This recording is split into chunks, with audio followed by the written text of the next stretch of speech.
Hello friends, welcome to our channel Study Addicted. This is a lecture series of Indian polity और इसमें हम MCQs discuss करेंगे। जो हमने प्रीवियस चैप्टर जो इंडियन पॉलिटी के डिस्कस किए हैं उनसे रिलेटेड हम एमसीक्यूज डिस्कस करेंगे कि किस तरह के जो है क्वेश्चन जो हमारे जो है यूपीएससी में जो पूछे जाते हैं या अदर एग्जामिनेशन में किस तरह के क्वेश्चन पूछे जाते हैं और किस तरह से आप जो है क्वेश्चन जो है प्रीलिम्स में जो है आप सही ढंग से जो है अटेम्प्ट कर सकते हैं उसके बारे में हम जो है डिस्कस करेंगे। अगर आपने मेरी जो है इंडियन पॉलिटी की जो लेक्चर्स हैं वो आपने सही ढंग से देखे हैं तो उन्हीं से रिलेटेड मैंने ये क्वेश्चन फ्रेम किए हैं। अगर आपने वो सही ढंग से देखे तो बड़ी इजीली आप इनका आंसर दे देंगे। जैसे कि इसमें क्वेश्चन पूछा गया है, which of the following are the features of the Indian Independence Act 1947, यानी कि इनमें से कौन से जो है फीचर्स है हमारे विशेषता है इंडियन इंडिपेंडेंस एक्ट 1947 की। तो इसमें फर्स्ट स्टेटमेंट है, it ended the British rule in India and declared India as an independent sovereign state. ये बिल्कुल सही स्टेटमेंट है। तो अगर फर्स्ट स्टेटमेंट हमारी ठीक हो जाती है तो हमारे पास ऑटोमेटिकली जो सी ऑप्शन जो हमारा एलिमिनेट हो जाएगा। और इसने जो अबॉलिश कर दिया था ऑफिस ऑफ वाइसराय, ये भी बिल्कुल सही बात है। तो सेकंड स्टेटमेंट भी हमारी ठीक हो जाएगी, तो यहाँ पर भी सेकंड स्टेटमेंट नहीं है। अब it curtail the right to secede from the Commonwealth. देखिए कॉमनवेल्थ में रहना नहीं रहना ये सारा का सारा जो है इंडिया के ऊपर जो है इस एक ने छोड़ दिया था और इसने जो है इंडिया को सोवरेन स्टेट जो है डिक्लेयर जो है कर दिया था। तो स्टेट थर्ड स्टेटमेंट जो हमारी जो गलत हो जाएगी, तो इसको राइट आंसर हो जाएगा first and second only. Next हमारे पास क्वेश्चन है, which of the following statements regarding the constitution assembly are true. तो कौन सी स्टेटमेंट्स जो कॉन्स्टिट्यूशन असेंबली से रिगार्डिंग जो है ट्रू है। तो it was not based on the adult franchise, ये भी एक बिल्कुल सही बात है, ये अडल्ट फ्रेंचाइज के ऊपर बेस्ड नहीं थी। It resulting from direct election, देखिए ये स्टेटमेंट गलत हो जाएगी क्योंकि ये जो कॉन्स्टिट्यूशनल जो असेंबली थी, कॉन्स्टिट्यूशन असेंबली थी, इसमें जो है इनडायरेक्ट इलेक्शन के थ्रू जो है चुन के जो है प्रतिनिधि आए थे by proportional representation by means of single transferable vote. तो सेकंड देखिए हमारी गलत हो जाएगी, फर्स्ट ठीक है। तो जहां जहां पर सेकंड है उसको जो है आप इलिमिनेट जो है कर सकते हैं। तो देखिए इन रिलेशन से ही आपका इसका आंसर जो है सी जो है निकल जाता है। बाकी थर्ड ये जो मल्टी पार्टी बॉडी थी, इसमें जो हमारी कांग्रेस थी, मुस्लिम लीग थी और अदर पार्टी सीपीआई के भी इसमें मेंबर थे और इसने जो वर्क किया था, देखिए काफी ज्यादा कमेटीज थी हमारी, ड्राफ्टिंग कमेटी थी, प्रोविंशियल कमेटी थी। तो इसमें जो है फर्स्ट थर्ड और फोर्थ जो हमारा ठीक हो जाता है तो आंसर हो जाएगा इसमें सी। तो यहाँ आप देख सकते हैं एक्सप्लेनेशन भी मैंने इसमें दी हुई है।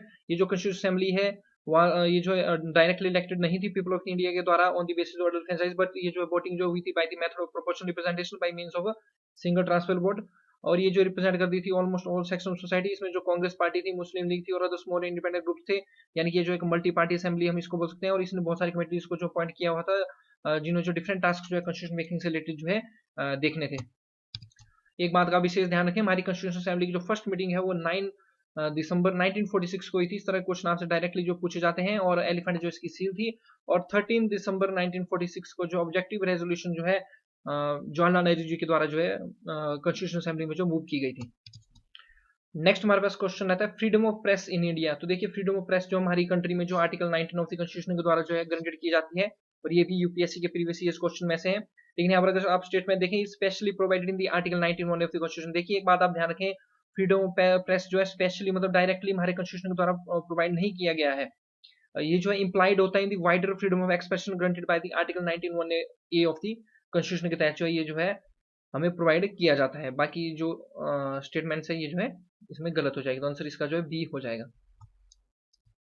आर्टिकल 19 अगर आप कॉन्स्टिट्यूशन का पढ़े तो इसमें जो हमें 6 राइट्स जो है सिटीजन को दिए जाते हैं, to freedom of speech and expression, to assemble peacefully and without arms, to form association और unions, to move freely throughout the territory of India, और to reside and settle in any part of our country, और to practice any trade और profession in our country. अब ध्यान रखें कुछ एक जो फंडामेंटल राइट्स हैं वो सिर्फ और सिर्फ हमारे सिटीजन को ही अवेलेबल हैं, जैसे कि आर्टिकल 15, 16, 19, 29 और 30 के तहत जो फंडामेंटल राइट्स इन आर्टिकल्स के तहत जो हमें जो दिए जाते हैं, ये सिर्फ और सिर्फ हमारे सिटीजन को ही अवेलेबल है, भारत के नागरिकों को ही अवेलेबल है, ये फॉरनर्स को अवेलेबल नहीं है। नेक्स्ट क्वेश्चन काफी इजी है, इसमें ये पूछा गया कि जो इंटरिम गवर्नमेंट जो फॉर्म हुई थी 1946 में, जो वाइस प्रेसिडेंट कौन थे एग्जीक्यूटिव काउंसिल। तो ध्यान रखें जो इंटरिम गवर्नमेंट हमारी 1946 की फॉर्म हुई थी उसके वाइस प्रेसिडेंट जो थे एग्जीक्यूटिव काउंसिल के, वो जवाहरलाल नेहरू जी थे। नेक्स्ट क्वेश्चन भी काफी इजी है, prohibition of discrimination on grounds of religion etcetera, जो कि आर्टिकल 15 में जो है राइट जो हमारे सिटीजन को जो दिया जाता है, ये जो क्लासिफाइड होता है under the right to freedom of religion, नहीं right to freedom of religion जो है हमारे जो है आर्टिकल 25 to 28 तक जो है ये मेंशन है। फिर राइट अगेंस्ट एक्सप्लॉयटेशन जो है आर्टिकल 23 टू 24 में ये हमें देखने को मिलता है। कल्चरल एजुकेशनल राइट्स जो हमारे आर्टिकल 29 टू 30 में हमें देखने को मिलते हैं, और राइट टू इक्वालिटी जो हमारे आर्टिकल 14 टू 18 में जो हम देखने को मिलते हैं। तो आर्टिकल 14 टू 18 के बीच में आर्टिकल 15 आ जाएगा, तो आंसर इसका हो जाएगा डी। राइट टू इक्वालिटी में हमें जो है prohibition of discrimination on ground of religion, caste, race, place of worship, place of birth, sex etcetera के आधार पर जो देखने को मिलते हैं। नेक्स्ट क्वेश्चन ये मैंने लक्ष्मीकांत से लिया हुआ है। If the number of seats allocated to state in Lok Sabha 42, तो इसमें ये बोला गया कि अगर किसी स्टेट, किसी राज्य में जो है लोकसभा को जो सीट जो 42 एलोकेट की गई है, तो कितनी सीट जो है इसमें जो रिजर्व होगी शेड्यूल कास्ट के लिए। देखिए, तो इसमें आपने जो है एक जो आइडिया रखना है कि 24% के आसपास जो है रिजर्वेशन जो हमारी एससी और एसटी को जो है हमारे लोकसभा इलेक्शन में जो है रहती है। इसमें 50% के आसपास जो है एससी के लिए रहती है, और 9% के आसपास जो इसमें जो एसटी के लिए रहती है। तो अगर आप इसका 42 का जो है अगर आप 15% निकालेंगे तो 6.3 के आसपास आ जाएगा, यानी कि इसका आंसर हो जाएगा डी, 6 में आ जाएगी। नेक्स्ट क्वेश्चन आप अपनी स्क्रीन के सामने देख सकते हैं। इस तरह से मैच करने के लिए आजकल बहुत सारे क्वेश्चन यूपीएससी, स्टेट पीसीएससी में आते हैं। तो इसमें हमने जो आर्टिकल ऑफ इंडियन कॉन्स्टिट्यूशन को प्रोविजन के साथ जो मैच करना है, यहाँ पर लिस्ट फर्स्ट दी गई है आर्टिकल ऑफ इंडियन कॉन्स्टिट्यूशन, दूसरी दी गई है इसमें प्रोविजन। तो देखिए, ये जो हमारा आर्टिकल 16(2) रहता है, तो 16 पता है कि equality of opportunity in case of public employment जो रहती है। तो ये अगर हम पर पढ़े, no person shall be deprived of his property save authority of law, no person can be discriminated against in matter of public appointment on the ground of the race और रिलीजन, यानी कि पब्लिक अपॉइंटमेंट में किसी भी तरह की जो कोई भी डिस्क्रिमिनेशन नहीं की जा सकती है। तो ए के साथ हमारा जो देखिए करेक्टली जो सेकंड मैच कर रहा है। तो ए के साथ हम नीचे ऑप्शन में देख लेंगे कि सेकंड कहाँ कहाँ पर है। तो बी और डी जो इसमें जो आपके जो एलिमिनेट हो जाएंगे। मैं आपको तरीका भी बता रहा हूँ किस तरह से आपने जो है क्वेश्चन को जो है अटेम्प्ट करना है एग्जामिनेशन में। अब देखिए, अगर आपको पूरी तरह से क्वेश्चन नहीं भी आता है, फिर भी आप 50-50 के ऊपर जो है यहाँ पर जो पहुंच गए हैं।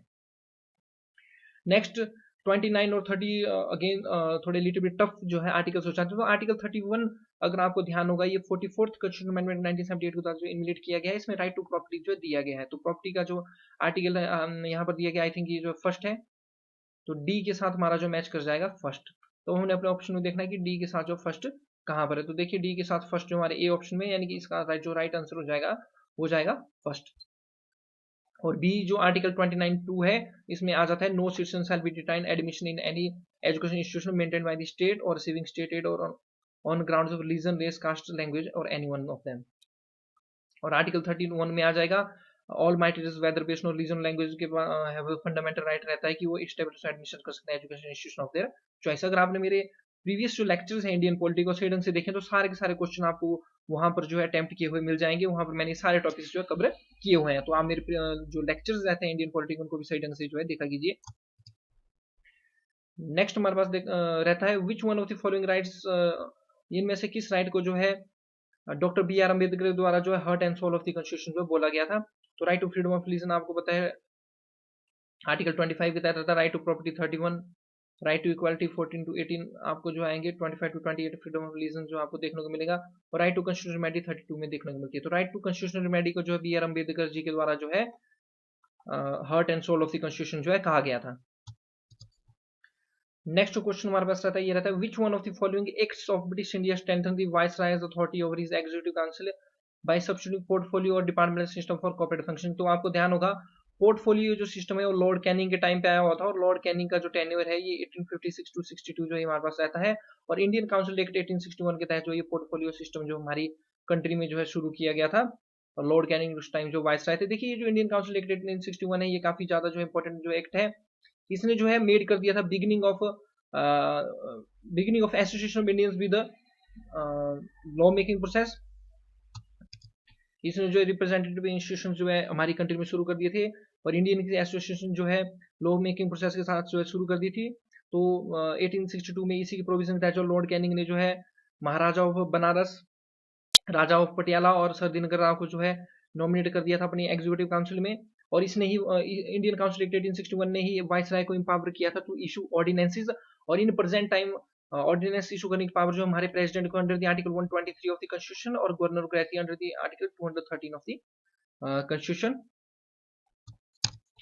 एक और इसका जो बहुत इंपॉर्टेंट प्रोविजन था वो था कि इसने रिस्टोर कर दिया था legislative power of Bommai and Madras presidencies की जो लेजिस्लेटिव जो पावर्स थी उनको इसने रिस्टोर कर दिया था। ये जो पावर्स हैं ये डिप्राइव्ड कर दी गई थी 1833 के एक्ट के तहत, जो इनको जो वापस ले लिया गया था और गवर्नर जनरल ऑफ इंडिया बना दिया गया था, जिसको सारी की सारी पावर जो है होल ऑफ द इंडिया जो है दे दी गई थी। लेकिन बाद में इंडियन कंसोलिडेटेड इंस्टीट्यूट बनाया और इसने जो है डिसेंट्रलाइजेशन जो पावर की शुरू की और रिस्टोर कर दी पावर बॉम्बे और मद्रास प्रेसिडेंसी की। और आपने एक बात ध्यान रखनी है, जो इंडियन काउंसिल एक्ट 1891 और 1892 जो रहता है, इसमें इलेक्शन जो है इलेक्शन को जो है इनडायरेक्टली जो इसमें जो इंट्रोड्यूस किया गया। तो हमारी कंट्री में फर्स्ट टाइम जो इलेक्शन पे इनडायरेक्टली जो इंट्रोड्यूस हुए जो मिले, वो जो इंडियन काउंसिल एक्ट 1892 के तहत जो है मिले।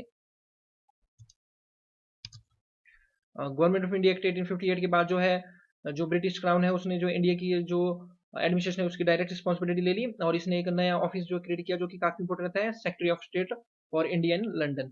और इंडियन काउंसिल एक्ट जो गवर्नमेंट ऑफ इंडिया का 1909 रहता है, ये इसलिए इंपॉर्टेंट रहता है कि इसने जो है कम्युनल रिप्रेजेंटेशन जो है मुस्लिम्स को दे दी थी। बाकी इनको डिटेल में जानने के लिए जो आप मेरे लक्ष्मीकांत के जो लेक्चर्स हैं पॉलिटी के, उनको जो है बड़े ध्यान से जो आप सुन सकते हैं, वहां पे सारी के सारी जो एक्ट्स हैं वो आपको डिटेल में डिस्कस किए हुए मिल जाएंगे।